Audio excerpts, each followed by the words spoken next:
కేసీఆర్ గారి కుటుంబాన్ని ఏ విధంగా అబాస్పాలు చేయాలి, కక్ష కట్టి వాళ్ళని జైలుకి పంపాలని చెప్పి అనేక ప్రయత్నాలు చేసుకుంటూ అన్నింటిలో విఫలమైపోతుంటే కొత్త నాటకానికి తెరదీసిండ్రు. ఎందుకు కేసీఆర్ గారికి నోటీసులు ఇస్తారు? దశాబ్దాల పాటు కాళేశ్వరం నుంచి వృధాగా పోయి సముద్రంలో కలుస్తున్న నీళ్ళని మళ్లించి తెలంగాణని సస్యశ్యామలం చేసేందుకు కేసీఆర్ గారికి నోటీసులు ఇస్తారా?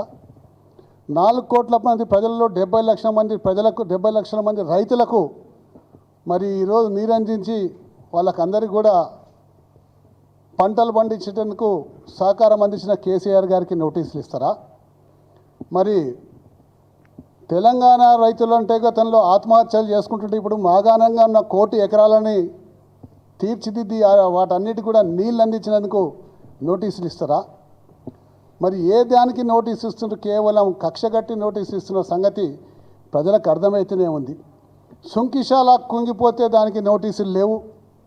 మరియు ఎస్ఎల్బీసీ టనల్ కుంగిపోయి 8 మంది చచ్చిపోతే ఒక శవం దొరికింది, మిగతా శవాలు దొరకలేదు ఈ రోజు వరకు, దానికి నోటీసులు లేవు.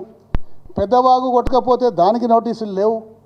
మరి ఇలా అనేక రకాలుగా ప్రమాదాలు జరిగితే దేనికి కూడా నోటీసులు లేవు. కానీ 89 పిల్లర్లలో కేవలం 3 పిల్లర్లు కుంగిపోతే దాన్ని 1 సంవత్సర కాలంగా రాజకీయం చేసుకుంటూ పబ్బం గడుపుతున్న సంగతి దివాళకోరు ప్రభుత్వాన్ని, కాంగ్రెస్ ప్రభుత్వాన్ని చెప్పేసి ఈ సందర్భంగా మనవి చేసుకుంటాను. కుంగిపోయినాయి, నీళ్లు నింపితే కూలిపోతాయని చెప్పేసి అందులో చేరే నీరుదంది కూడా క్రిందికి వృధాగా వదిలిపెట్టి దాదాపు తెలంగాణను మొత్తం కూడా గత సంవత్సర కాలంగా ఎండబెడుతున్న ఘనత కాంగ్రెస్ పార్టీదని చెప్పేసి కూడా ఈరోజు ప్రజలందరూ కూడా అనుకుంటున్నారు. కాబట్టి ప్రజలే దీనికి సరైన బుద్ధి చెప్తారు.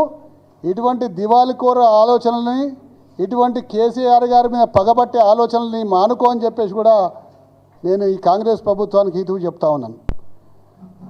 టీఆర్ఎస్లో అంతర్గత కలహాలు ఉన్నాయి, టీఆర్ఎస్ పార్టీ విడిపోతుంది, అందరూ కూడా కొట్టుకుంటుందని చెప్పేసి ఒక కొత్త నాటకానికి తెరదీసే ప్రయత్నం చేసిండ్రు.